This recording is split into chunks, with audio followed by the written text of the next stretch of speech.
Welcome back, everyone, to the weekly Armchair Kickoff podcast. This is our United show. This is Devil's Advocate. And today, we're renewing the old rivalry. It's Manchester United versus Leeds United. The old enemy is back in town. Manchester United are travelling to Ellen Road for a massive, massive game in the Premier League this week. And luckily, football is back this weekend for us. And with all the stuff that's gone on this week in terms of the European Super League, especially for Manchester United fans, Leeds United fans, and everyone outside of that kind of side, it's kind of good to see it come back this week. And hopefully, football is the thing we're all talking about, and the game of football itself, rather than kind of the European Super League and kind of what that kind of withheld for both clubs. So obviously, to the right of me, I'm joined by Sean, who is our Leeds United fan here today on the show. How are you going, Sean? Not too bad, lads. How are you? I'm very good now, thanks for asking. And below me, as always, we are joined by Adam from Adam Matic TV. How's it going, Adam? Yeah, mate, crazy. And like you said then, mate, looking forward to actually being distracted by a bit of football now. Yeah, absolutely. I think this week is just for all fans considered, whether you're a fan of a Big Six club or whether you're a fan of any other team. It's kind of good to have football's kind of back, and let's hope the football and the quality of it kind of overshadows the kind of, I'll be honest, the bullshit that kind of happened this week. But I suppose, look, the first thing we will kind of just address is the fallout from the European Super League. Obviously, last Sunday, Adam, I was on your channel. It was announced, obviously, this Super League was going to take place, that the Big Six clubs were going to drop out of the Premier League. Obviously, there was no sporting merit behind it. Obviously, fast forward 48 hours from that, fan unrest happened. Fans of all clubs united. There's been protests. Obviously, former players, current players, pundits, everybody came out this week, and obviously all united, and they all came together. And this Super League kind of has fallen asunder, gladly, might I add. Sean, I'm going to come to you first. Obviously, you're not a fan of Manchester United, but you're a fan of Leeds, and obviously you're a fan. The jersey says everything. You're a fan of football first and foremost. Yeah, and obviously, when you heard this news of the Super League come out and the ramifications that it potentially have for the Premier League in general, what were your initial thoughts when the news came out? To be honest, I thought it was just a power move. The owners that actually went towards it, majority are American, so they're trying to bring over a type of American franchise to European football, and to be honest, I never thought it was going to go ahead no matter what anyway, because there's too much involved, there's too much regulations that would be broke, there's too much governing bodies that would be involved. It was never going to work. And then listening to Perez's comments and the whole lot, it's too crazy to even comprehend what was even going on at the time. Like it's just never going to go ahead, like, was it?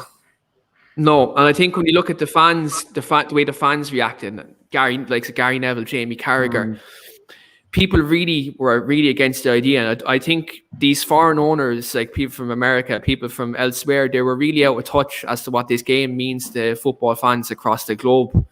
And it really kind of highlighted how distant they are from their clubs. I think it showed that they lack knowledge of football. Number two, they lack knowledge in history and the traditions of these football clubs. The fact that like even Manchester United and Liverpool were even involved in this, for example, I thought was disgraceful. Two biggest clubs in England have the two biggest histories in England. You look at what Shankly done at Liverpool, Kenny Dalglish goes against the traditions, what they did. Obviously, look at United, for example, as well, like what Sir Matt Busby did rebuilding Manchester United after the Munich air disaster.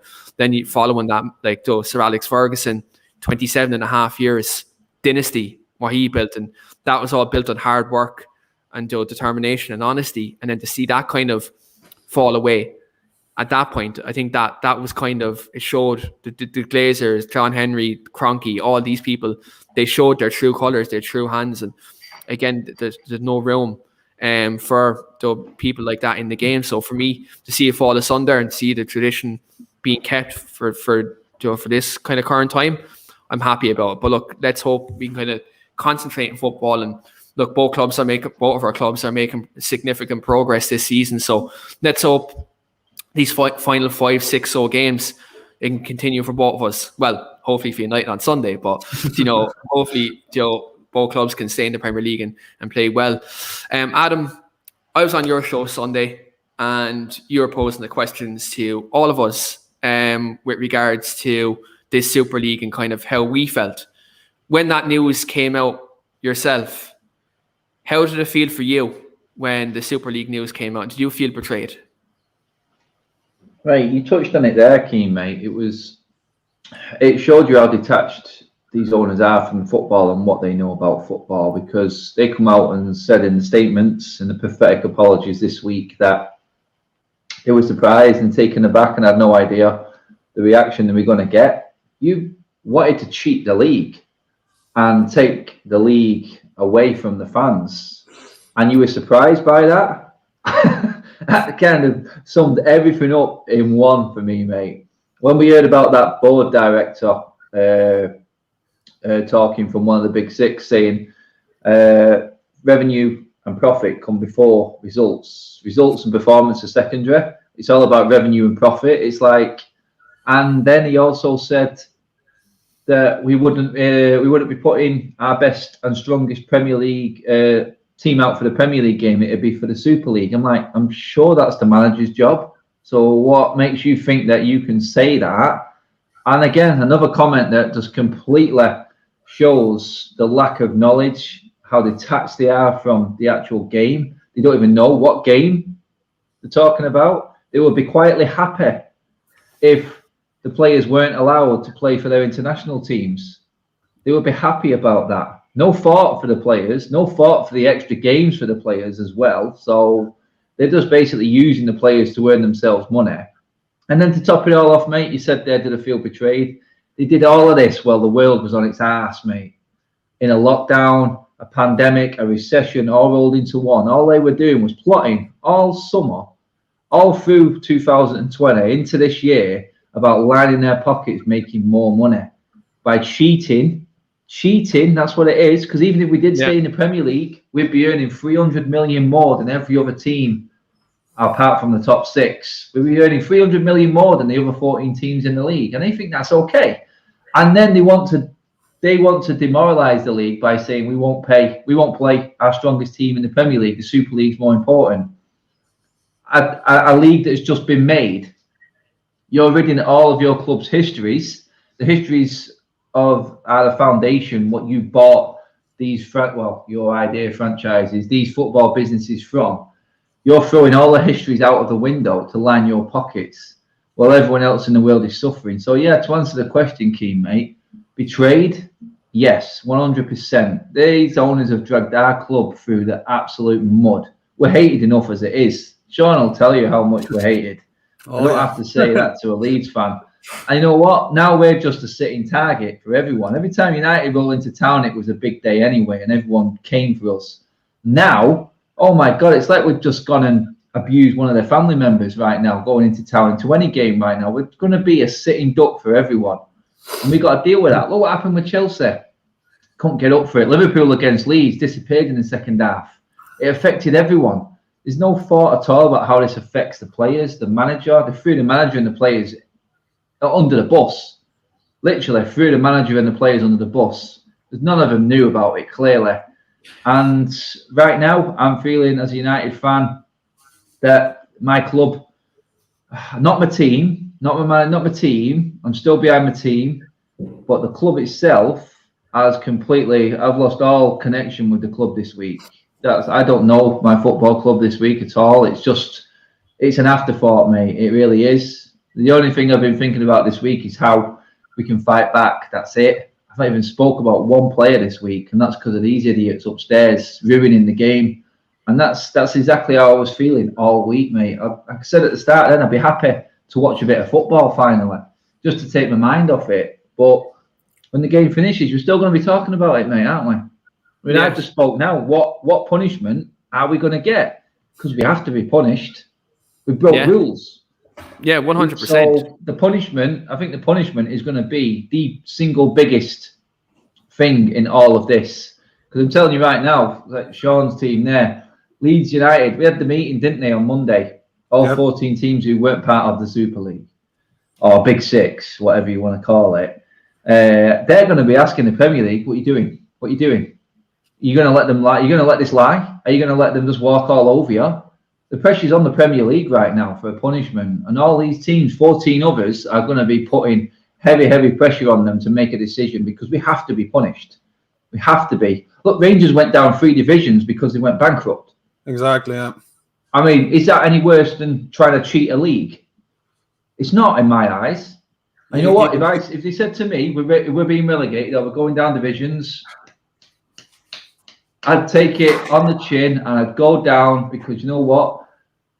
Short-term loss, long-term gain. That's the only way that the Glazers leave, when that revenue stops. And you know what? We get what we deserve in all of this, mate. And we will see. What I'm intrigued about more than anything is what comes next, mate. Because we know now, UEFA and FIFA, I mean, Angels, no. You know what I mean? The only reason they were on our side in this one is because they were losing money. So they're not going to lose the Big Six. They're not going to kick them out of the Champions League because they need us as much as we need them. The Premier League's the big one. If we can't get back into the Champions League through a point deduction, then if we can't get back in through being relegated, we have to take whatever comes our way. And not one of the football fans of the top six, the so-called Big Six, not one of them fans will say, that's wrong, that. Not one of them. And that's what this has done. It's United fans.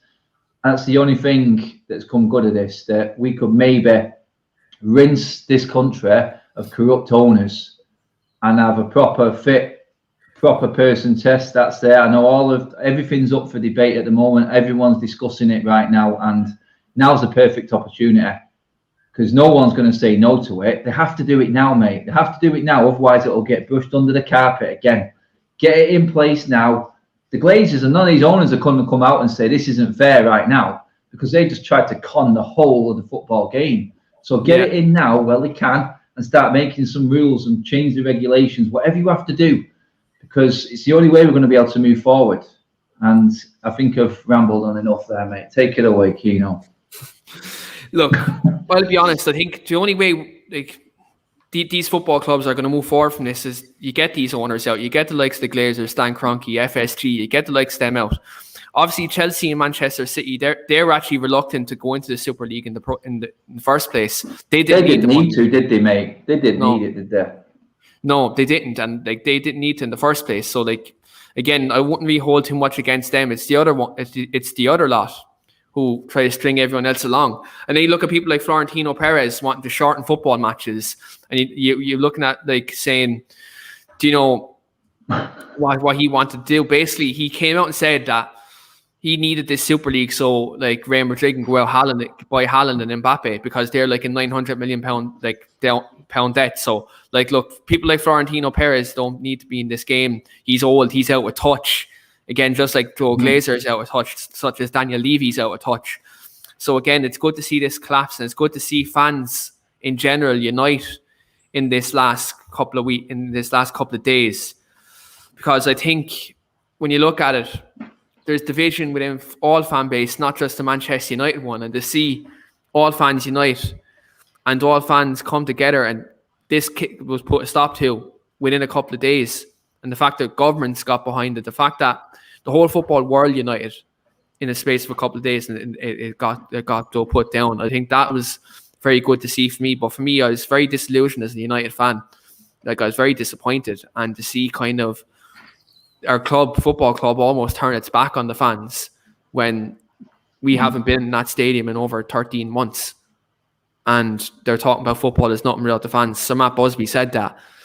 And to see kind of the club do a U-turn, do a full 360 on that, was disgusting. But we move because football is back this weekend. Again, we're making progress. And most importantly, Ed Woodward is after leaving the football club as well, which you were live, Adam, at the time when that news broke. That Titanic music when Zeki announced the news was absolutely poetic.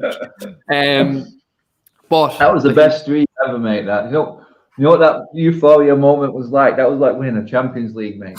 When that news broke when we were live, it was like it was immense, mate. That was the highlight of the week. It was just brilliant, and the fact that.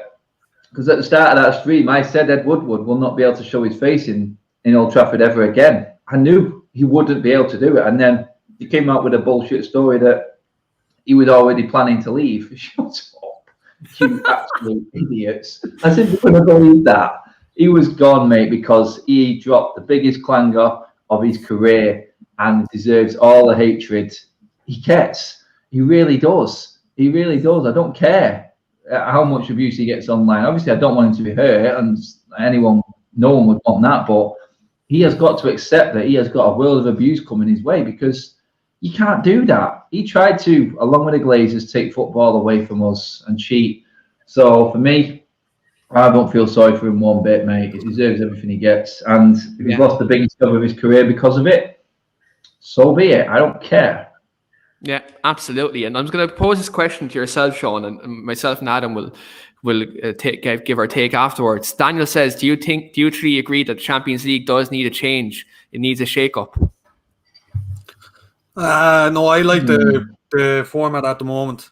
It gives every team a chance, especially the qualification process as well. It gives every team a chance, to be honest. And I think it's fair in all the leagues, the spots to give out 4 for England. I think it's 4 for Spain, and or is it 3?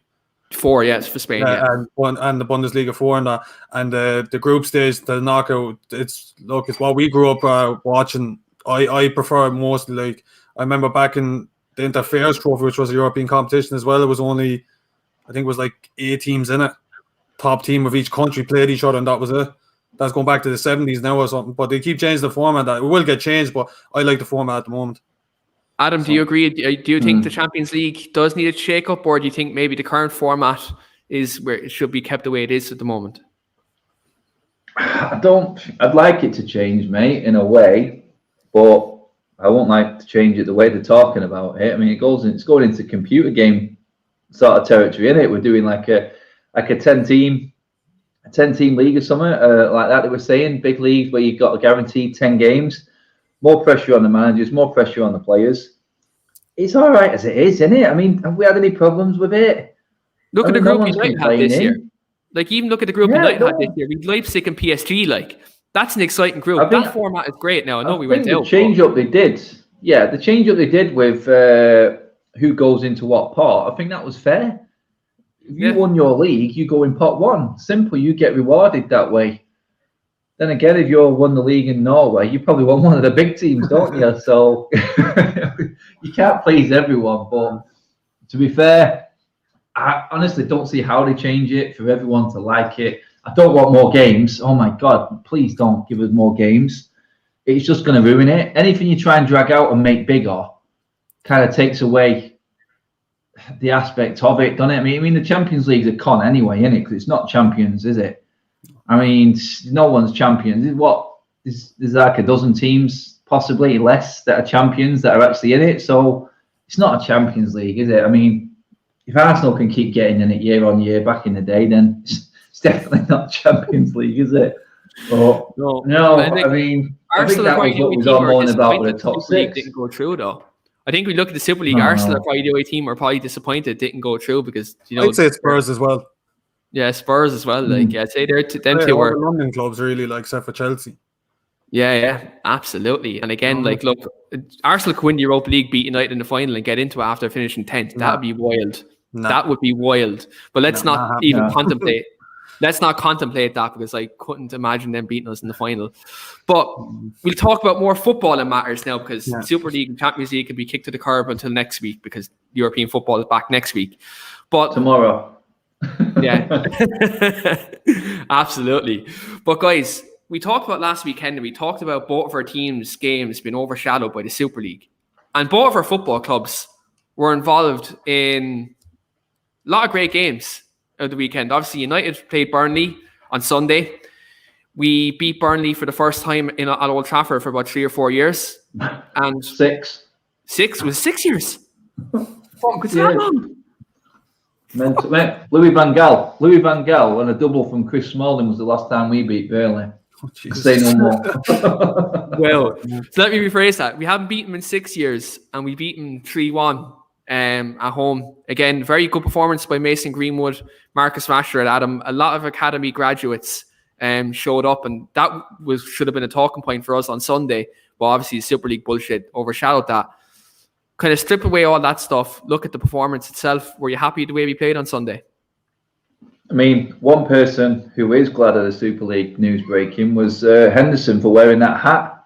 So I think that completely overshadowed him, didn't it? Well, in terms of performance, mate, you know what we're like after a Europa League game.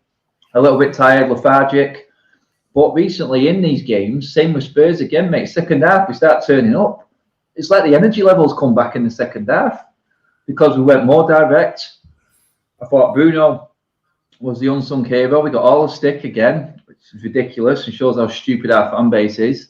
Yeah. But he's doing things now that everyone was complaining about him not doing by keeping it simple. And they're still moaning, saying, well, where are you now with all these stats and everything? Well, how can a guy win? You know what I mean? He was involved in all the goals, two of the goals, massively. But in terms of the performance, mate, really happy for Greenwood, coming into good form. Cavani looking good, Pogba looking good, Bruno looking good, Rashford back to his best, direct. Really, we should have been coming out of that game with loads of positives because we've got quite a few players coming into form for a load of games that we've got coming up. So for it to be overshadowed by them idiots upstairs was a real shame because it's 5 wins in a row for us in the league, mate. No one else has done that. Twice, barring us and City. And you know what? We're the best team in the league at the moment on form. We pulled 6 points back on City in the last 5 games.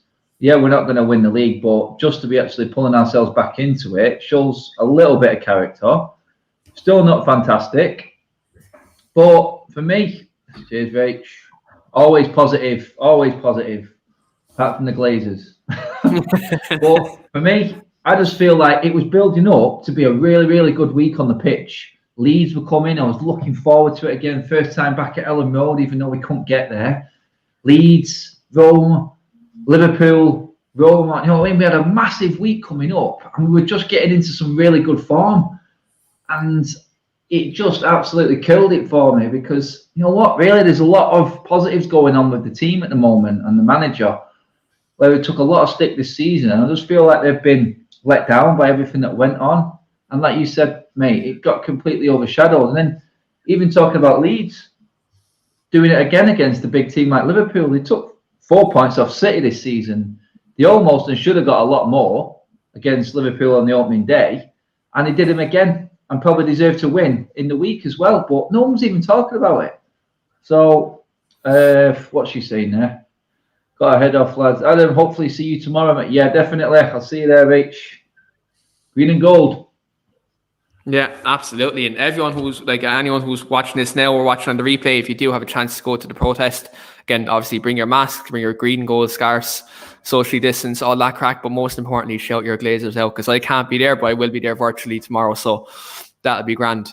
But yeah, look for me, I think. Leave a comment if you think Keane should come over on a canoe, guys. Put it in the comments now. It should be coming. I think I'll have to get a canoe. I don't know. Jeez, I don't think I'll get that far. But to be fair, I don't think if I can fly over from Ireland because, again, $2,000 fine and 2-week quarantine in a hotel if I leave the country.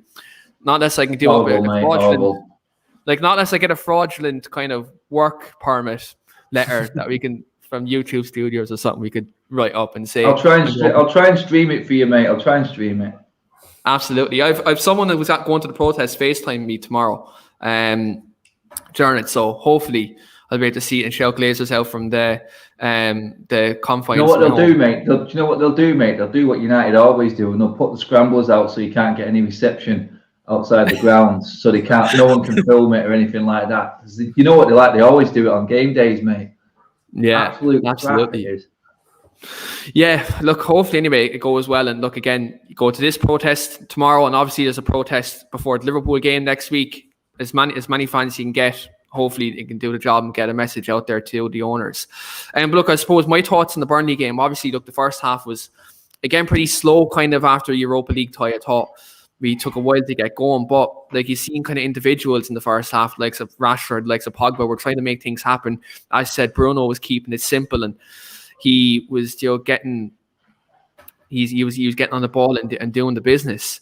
So for me, I think first half was okay, but then the second half again we proved like we did against Tottenham, we got going with it. We have a lot of quality in the squad again, likes of Greenwood hitting form. Cavani's movement was exceptional again, and obviously Paul Pogba again showing the reason why we paid the money for him, and he's starting to show that ever since the Leipzig game, he's a very influential player. So for me, I was very happy with the 3 points. And again, to finally get one over on Sean Dyche was quite satisfying. As I said, 6 years at Old Trafford, that's absolute madness. Like, do you know what I mean? So Sean Dyche and that 40 grand watch deserves a defeat, didn't he, just for that? Yeah, absolutely. But 3 points, and it's, again, progress towards second place, which, look, shows progress from last season. And look, we're only 1 point off, like, doing better than last year already, and we've got 5-6 games to go. So, again, that's positive signs. Sean, you're obviously at Ellen Road on Monday, literally right after the Super League news. Again, Leeds wore the T-shirts for the warm-up for the game. Obviously, that was brilliant, I thought. Obviously, the fans were outside the stadium. So they'd done their own protests in their own right outside the stadium. I thought that was fantastic.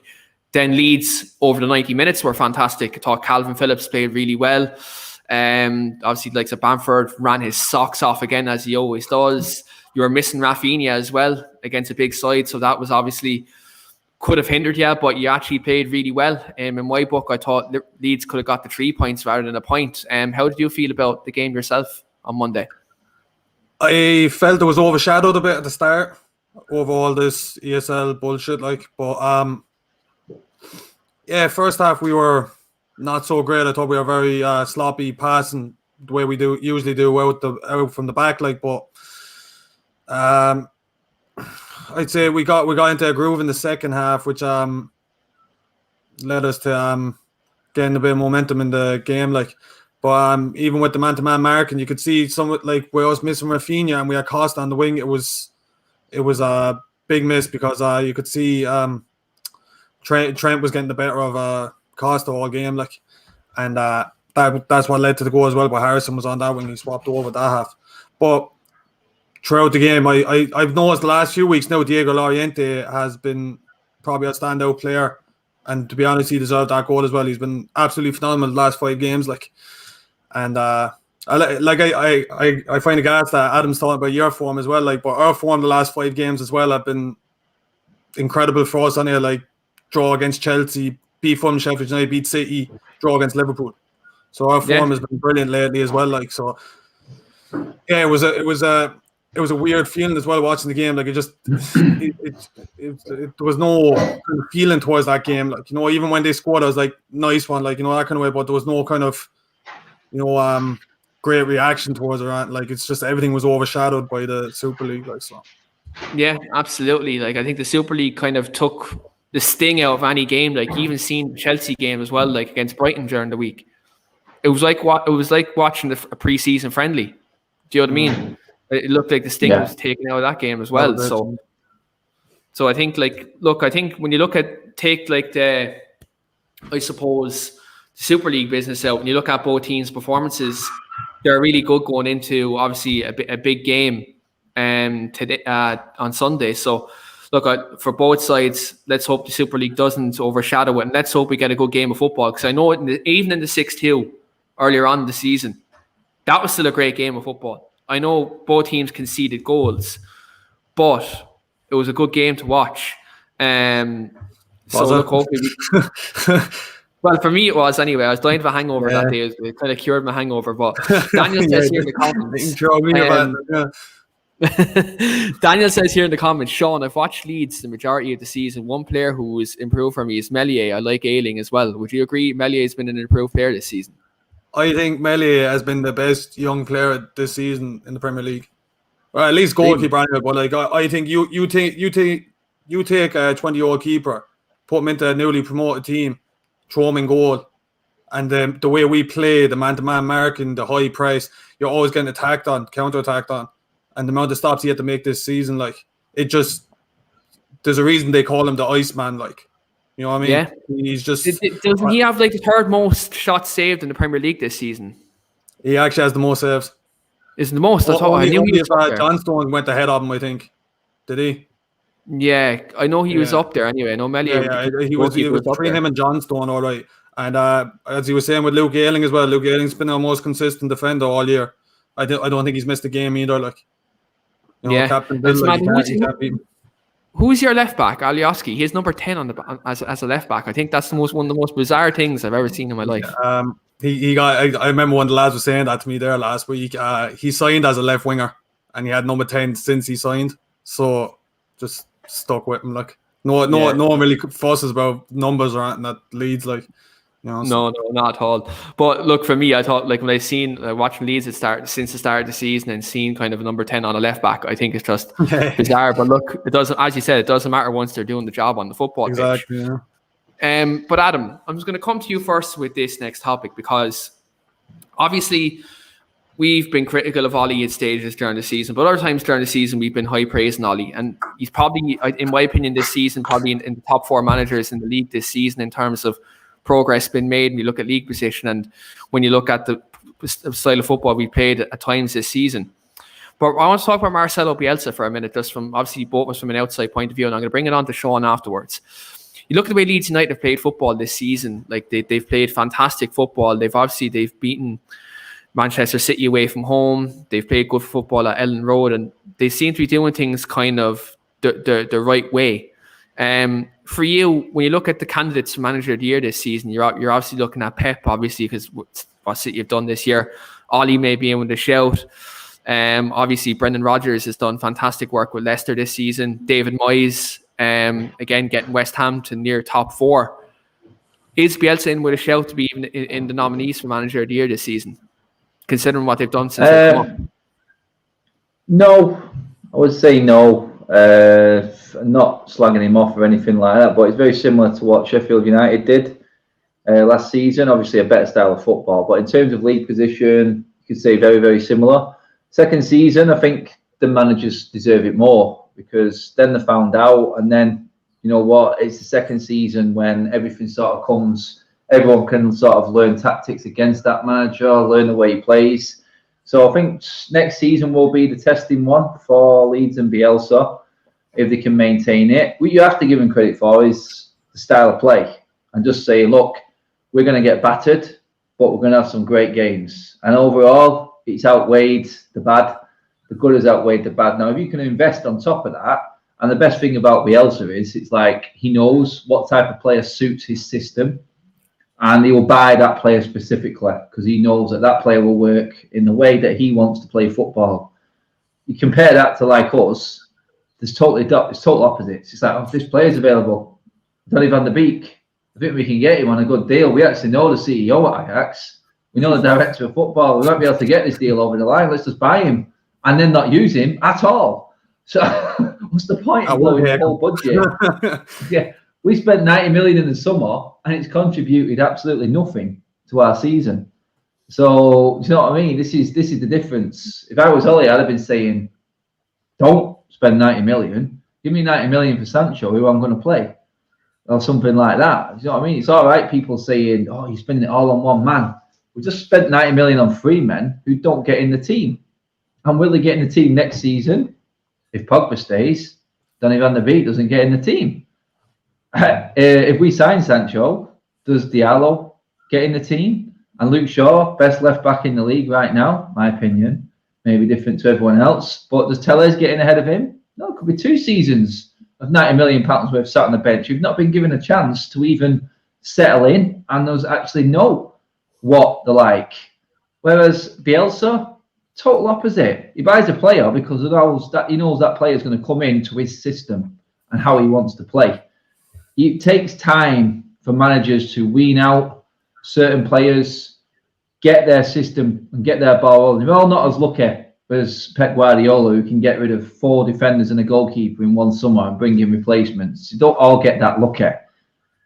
As a manager in Bielsa's position coming up, he's been given the time. You've had to deal with some very big lows, but ultimately the highs outweigh it through the style of football. And then gradually you add and add and add, and then wins become a lot more frequent than the losses. And that's because you're sticking to a man, you're sticking to that philosophy of that man, and the players respect him. It's clear to see. Even when they lose, there's no downbeat. You may lose a few games, but they still carry on playing exactly the same way. So that's what I'm going to give them credit for. And do you know what? There's never a dull game, is there, when Leeds playing? No. You used to be able to say that about us as well. One way or the other, there's going to be goals. I mean, Leeds took City to the cleaners twice, pretty much, and we smashed them 6-2 at Old Trafford. I'll give up trying to figure this league out. That's it. We go and get beat by Spurs 6-1. Liverpool lose 7-2 to Villa. Yeah. And then you look at Leeds losing 6-2. You can't figure the league out, but one team that has been consistent in style of play is Leeds. You can't really disagree with that. They've got a style of play. Bielsa knows how he wants to play ball, and every single player in that squad knows how Bielsa wants to play. And it's no surprise that at a different level, with better players that they're at now, in terms of opposition, some of the players are looking even better than they did when they were in the Championship. Because Bamford this season, I mean, probably want to be one of the unlucky ones not to get in the England squad this summer. But he looks better than he did in the Championship because he stepped up a level. And he's got a manager who believes in him and stuck by him in the Championship. When he was getting stick, from the outside, it looks like he was getting way too much stick for his goal return. But now look at him. Because they stick with the same man and they trust in the manager. That's it. He's been given time to wean out what he doesn't want and bring in what he wants and implement his style of play. This is where our argument comes in, Keane. We just can't see it yet. It looks like Ollie needs world-class players everywhere just to make it work. But you know what? One thing we have got a lot more of is a bit more character, and that is starting to grow in our team. Yeah. And we're a nightmare to beat, mate. I mean, we lost, 3 games in the first 6 this season, and we've lost 1 of the last 26. You can't really ignore that. You can't ignore 1 loss in 26 from that start, mate. It is something to look at. We are a nightmare to beat because I honestly don't think anyone knows how to play us. A lot of the times because we don't know what we're doing. I think the problem with that is because United would be slow in the first half, then United come out in the second half and they're just a completely different team. You don't know what you're going to get. And I think that's what the problem is when teams come up against us this season. Is like we don't have a style of play. But the thing about it is, it's just freestyle. Like, as I'm going to quote Saeed here, sometimes it's Ollie freestyle. Like, do you know what I mean? But like, in a way, it's worked this season, hasn't it? It's weird. Yeah, it's worked, and it's helped us obviously get results this season. And again, if Ollie gets the personnel in the summer, I think we could challenge next season. But again, we know who's above.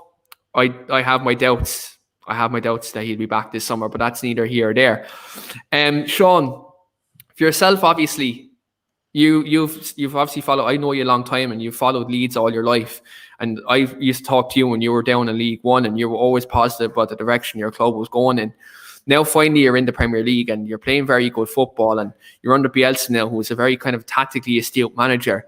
And there's a lot of good, young, promising players. You've obviously the Harrisons, Calvin Phillips, Rafinha's, Bamfords, all them players now. And obviously, you look at the job you're doing now at the moment. Obviously, I'll give you the same question. I'll spin it another way. Is Bielsa maybe in the top 6 managers in the Premier League this season? We talk about big 6 clubs, but in terms of managers in the league this season, would it be fair to say he might be in the top 6 in terms of managers? He's in top 6. 100% he's in top 6. 100% he's in top 6. But it's what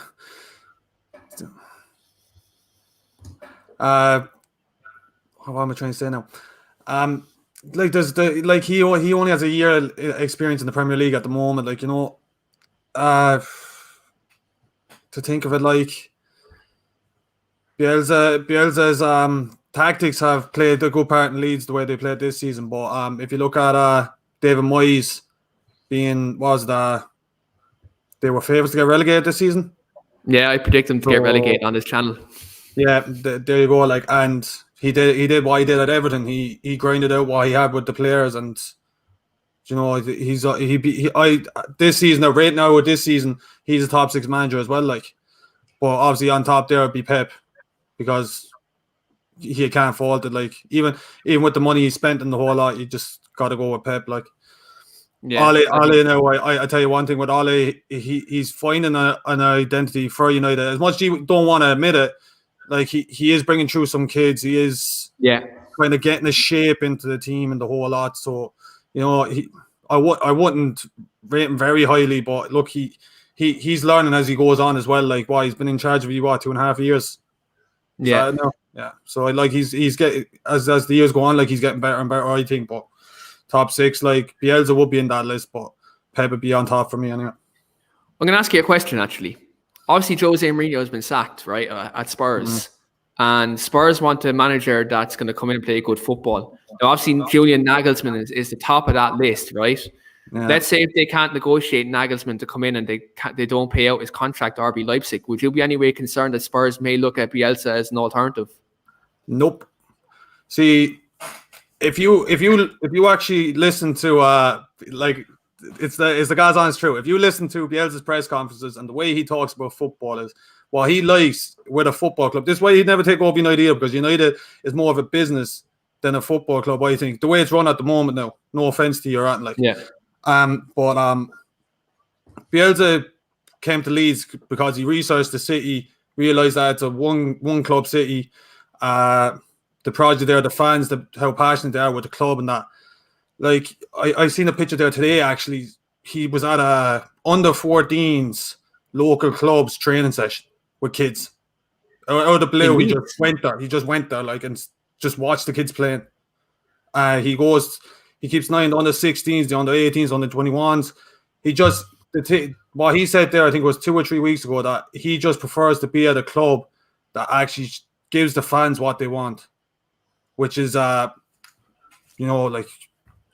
see the club progressing non-stop and the whole lot. Like, I seen Jamie O'Hara pop out saying that, I think Leeds fans would be devastated if Bielsa went to Spurs. But sure, a few weeks ago, he was saying that Bielsa is so naive, the way he plays is so wrong, and that he just fallen into people's hands and the whole lot. He just, he basically just contradicted himself there. And that I think he's a very, very poor pundit, to be fair. He's a very, very poor pundit. I don't listen to TalkSport anyway, but it keeps popping up in my news feed. You know what I mean? TalkSport's desperate anyway. So, no, like, I wouldn't be worried one bit. Like, look, by the looks of it, I could see him being here at least another year, and we'll see from there. But he's getting old as well now as well. I think he's 65, 66, like, so. Maybe a club like Spurs dealing with Daniel Levy would be too much stress at his age, probably, to be fair. Oh, no, man, he's been at Lazio and Marseille and once the owners get involved, he was at Lazio for a week. Owners got involved, he was gone. He's gone. Like, he does not like to be told what to do. Roger Zani gives him the money. You do what you want, Bielsa. You have full control of the club. That's it. If you actually had a picture of the Leeds training ground when Heckenbach was in charge before he was there to when Bielsa was there this year, the difference is unbelievable. And that was all Bielsa's ideas, to revamp the training ground, swimming pool, you name it, like running track around the training pitch. That was all Bielsa. Fitness regimens, the whole lot, diets and that, all that. It's just, he's changed the club completely, like, so. Yeah, he looks like he's done a good job since he's come in. That's, like, again, you can see that since he's come in. Just on your running track point, did you get that running track in before you were meant to sign Daniel James last year? I take Rafinha ahead of Dan James. Yeah, look, I would too, like, but it's just like, I had to get that in there because I know how much Ricky loves Dan James. As me and Ricky have disagreements on Twitter about Dan James, so I just wanted to get that in there. He might score against us again, you don't know. Yeah, you never know. We have a comment in here from Shane. Shane says, if Leeds hold on to their current players and have a decent summer, where should they be hoping to finish in the league next season? What would be your ambition? I'd be hoping to push for Europa. If we have a consistent backline, like a consistent backline where we don't get injuries non-stop and we actually have a good centre-back pairing, which I hope is Llorente, Koch, Llorente, Cooper, whatever way Bielsa wants to see it, because there's so many fans arguing who should be starting centre-back lately. But if we have a consistent defence, get 1 or 2 additions in the summer, I don't see why not we be pushing towards Europa, because our academy as well won the under-23s Premier League 2 division as well, like. We have some of the brightest youngsters coming up, and no one's been taking notice of that except for Leeds fans. So, like, the club is building, and it's going to get the depth that it needs from this. So, I think Europa is is well in for a shout next season. Like, yeah, look, if you get back and then you can tighten up at the back, it's definitely a possibility with the way he played. Look, it's definitely does something you can maybe aspire to be. But Adam, I'm going to pose this question to you because obviously, if I ask Sean what kind of Man United player would he take in the squad, probably the obvious answer is probably going to be Bruno Fernandes or someone like that. So I'm going to turn this question the other way around. I'm going to pose this question to you, Adam. If you could take any Leeds player in their current squad now, considering where our holes are in our kind of team and where we're looking to recruit in the summer, let's say if we can't get a Sancho, or let's say we can't get a Declan Rice, who would you maybe take from that Leeds squad? Phillips and Rafinha, job done. See you later. Yeah, absolutely. I think, look, simple as. I think Rafinha's been an absolute top buy, and that goes into what I said about Bielsa. Our player slots in straight like that is because, like what Sean said, the man does homework. He lives and breathes football. Do you know what I mean? We've all read the stories. We all hear what other managers say about him. The guy doesn't care about anything but football, and he knows a man that fits straight in. Now, you can tell when a player comes in like Rafinha and slots in, like he has done, like he's part of everything that they've been doing, then you know it's because the manager has handpicked that man and he's taken to it. And for me, he just looks like a player who wants to listen and wants to play football, and under the right guidance would be an absolute brilliant signing. And Phillips, what can we say? He's now made his way into the England squad and he's pulling up trees. He's looking better and better. And again, another reason why I said Bielsa needs the credit is these players have come up and are looking better in the Premier League. They're not overawed by it. They're looking better. And if you can step up a level and then your level goes up, then you know you've got something in a player. And them two there come top of my list. Yeah, I think when I look at United's targets this summer, for us, obviously defensive midfield and right wing, I think are the two most important positions United need to strengthen this summer. I think Sancho is obviously the one. I think he's the golden goose, though, in terms of right wing. I think he's everything what Manchester United number 7 should be. Because obviously if he comes to getting that shirt, there's no doubt in my mind he gets that number 7 shirt. But if I look at defensive midfield, I know me and Sean, we don't like the guy, right? But Declan Rice is quality, right? Declan Rice would be the ideal candidate to play at the 6 for Manchester United. But if we can't get him, I think Calvin Phillips would have to be on the list of targets for defensive midfield. I think obviously he'd be cheaper than a Rice. He's an England international. He plays at the lone defensive midfield role very well. And again, he's like, he fits into that kind of mold of what we need in the 6. Like he does all the stuff that Nemanja Matic would have done a couple of years ago for us. So in terms of sitting deep, obviously getting the ball from the back and playing that first pass and trying to break the lines. Obviously if you have a Calvin Phillips there, you'd have a Paul Pogba, you'd have a Bruno beside him who would have obviously the freedom to go forward. And I know I said this to you the last time you were on the channel, Sean, that Calvin Phillips is my outstanding choice from Leeds if I had to take a player. But I think Rafinha this year has been a revelation. He's been very good. And I'll be honest, I didn't know who he was before he actually came to the Premier League. I'll be completely honest. I knew he played with Sporting Lisbon with Bruno. I knew that because of FIFA. I knew that because of FIFA. He was with Sporting Lisbon. That was it. Like, and obviously you get this player and you look up on YouTube what he's like, and then I see the clips from him back in Rennes, and I'm just thinking to myself, I was like, how did they let him go for 17 million? He's worth so much more than that. Like, you know, it's not even what he does on the ball. It's what he does off the ball. He's just, his work rate, it reminds you of Bruno, his work rate, you know, chasing down the ball as much as he can. Same mentality, like, winning mentality, like. Yeah, absolutely. I think like Bruno talks highly of him. I watched a couple of interviews with Bruno recently. He sent a little message to him about Sundays, like, I'm coming to get you Sunday or something, or whatever it was. He said in Portuguese. He won't be playing. He won't be playing when he's injured. He's still injured, is he? I've seen an interview recently. He's a doubt. So.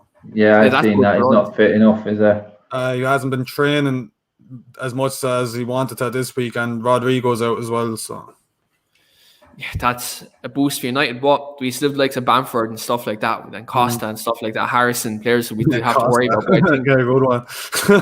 But like, I think you look, obviously, I think with our fullbacks and Luke Shaw and Wan-Bissaka, I think we should have enough to kind of negate Leeds, but again, it's going to be a tough game. Ellen Road, like fans or no fans, it's going to be a tough place to go. Like again, I dare to say the Leeds fans are going to be outside Ellen Road on Sunday when United bus is coming in Sunday, and they will give us hell. But look, that would be the same if the fans were in the stadium. But considering it with the games on Sunday, I think Leeds would do that anyway to us, even if we didn't have this Super Six League going on or anything like that, or this week's actions. I think they still do it to us. Yeah, absolutely. There's a big hatred over in Yorkshire there. I've been there a few times now, and there's a massive hatred in Yorkshire. There's no bigger hatred rivalry than United and Leeds. No, yeah. People don't understand it. If you're an old school fan like me, then I was brought up on the rivalry. It wasn't Liverpool, it wasn't City, it was Leeds.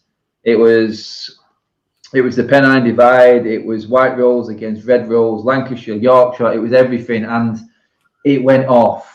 It went off every single time. And if you've not lived it, then it's something. It's one set or one game, one set of fans, one game that I was gutted that we weren't going to be able to watch. But thankfully, Leeds have stayed in the league and done well. So we will hopefully get the fans back in and get this. We get over again next year, because that is a guaranteed atmosphere right there, and it is heated as hell. In Ellen Road, trust me, in Ellen Road. It's bad. It's bad. It's bad. And there's no more bitter rivalry in football, in English football, than there is with Leeds and United that I've seen. Not in my lifetime, anyway. And people don't understand it, but you have to live it to know what it means. And we've unfortunately missed out for many years. This year's been killed off by COVID again, but when it comes back, people will understand. And this new generation of football fan who haven't seen it yet will get a taster of it, because let me tell you, it's tasty. Yeah, absolutely. That's the one game next season now when the fans are back. That's one game I want to get over to, because I've been to Liverpool, I've been to Manchester City, I've seen us play Arsenal, I've seen us play all these big teams. Leeds is the one I haven't seen, and that's the one I want to get over to. I'd rather go see us play Leeds and play Spurs, because that Spurs, in terms of the big six, they're the team that I haven't completed in that yet. So I'm gonna complete United and Spurs, but if I have a chance, if I have a choice, Leeds is going to be first, because it's the rivalry side of things in terms of tradition. But just obviously we're talking about the game Sunday. I'm going to go to both of you guys. Sean, give us your predicted 11 from a Leeds United perspective. Combined 11 or your predicted 11 just for Leeds on Sunday. For Leeds, Mesley in goal, Ayling, Loriente, Pascal Strike, Alioski, Callum Phillips.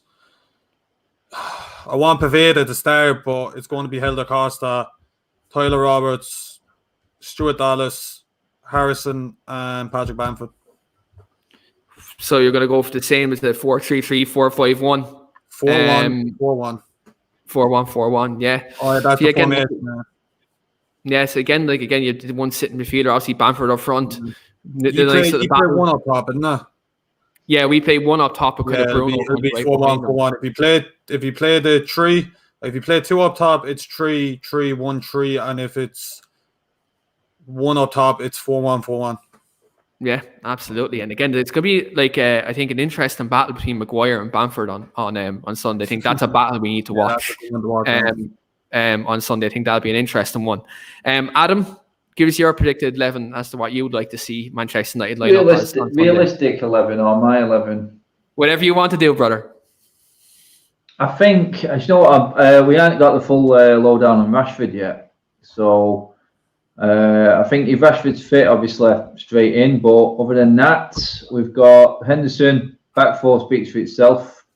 Shaw, Bazaka, Lindelof and Maguire. I can't see Bailly being ready at all. I'm not going to change that up anyway. We're going to get McFred, because I think he's going to try and match Leeds' energy, and that's exactly what we did. We just ran as much as Leeds did in the first game. We matched their work ethic, and in the end, we just took every single chance that came our way, and that was the difference. Everything we hit went in.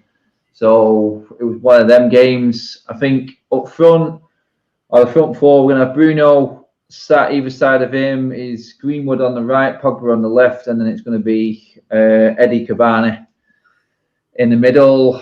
I wouldn't mind if Greenwood played in the middle. if Rashford was fit. But there's a few ways it can change. If Rashford's fit, it does change a little bit. And he did play Dan James in this game early on in the season as well. So he could easily throw Dan James in there because he knows Leeds are quite free-spirited and a bit more open. And that leads into Dan James' territory in terms of pace around the back. And if Edison Cavani's playing a normal winger with Edison Cavani in the box, that is probably, it's another avenue for us, but probably a lethal combination. So, yeah, I see it changing from what I've said, but I'll go with Greenwood right, Bruno, just off Cavani with Pogba out on the left with McFred and the usual back five with Henderson in goal. Yeah, you're probably on the ball with that, especially McFred in midfield. I think that'll happen, but I'm going to go slightly different just in terms of what I'd like to see. I'd go obviously the usual suspects at the back five, Henderson and obviously Wan-Bissaka, Lindelof, Maguire, Shaw. I'm going to go McTominay, Pogba in midfield. Again, there's a lot of height. There's still energy in there. And again, I think I'd like to see us take control of the ball in midfield. So I think having them two there would allow us to do that. Obviously, Bruno Fernandes in front of him. I'd go Mason Greenwood on the right. I'd actually rest Marcus Rashford. Even if he's fit, I'd actually rest him and keep him for Thursday against Roma. I think that's obviously a very important game, and especially a semi-final. We do need Rashford then. I'll go Daniel James on the left. I think he played very well in the reverse fixture at Old Trafford. And again, Ayling will bomb forward. So I think obviously having James there on the counter-attack when we win the ball quick in transition could do as well. And obviously, look, Cavani up top. Again, that speaks for itself. His movement up front against Leeds' centre-backs could be crucial like it was against Spurs. I think Cavani is showing why we need a Greenwood to kind of step up in his development, because obviously Cavani's leaving in the summer. So I think Cavani playing on Sunday, get us a couple of goals. Let's try win the game. Let's try put it to bed, because I think the last thing we need against Leeds on Sunday is that the longer it stays, maybe 0-0 or 1-0, Leeds are going to score a goal. Leeds will get a goal. They more often than not do score goals. So I think from our point of view, we need to get one or two early on to maybe try kill the game like we did the last time. Because if it's closer, we've seen against Liverpool on Monday night, Leeds will get a goal. It's inevitable. Do you know what I mean? So I think United need to get one or two in the first half to try kill this game off and try kill Leeds' spirit, because we've seen on Monday that they are a free-spirited team, as you said, Adam. So, and Sean, like you even know yourself, Leeds, they do get one or two goals. I know they might concede, but they do play free-flowing football. So I'd like to see United maybe come out and put a stamp on the game. That's why I'm going, especially with McTominay and Pogba in the middle. But as Adam said, we're probably going to get the status quo, and it's probably going to be McFred in the middle. Yeah. But we're going to go score predictions, and because I know, understand, Adam, you have to jump onto another show literally straight away after this one. So we'll go straight into score predictions for Sunday. It's my favourite part of the show. Adam, I'm going to come to you first. What's your predicted scoreline for Sunday's game?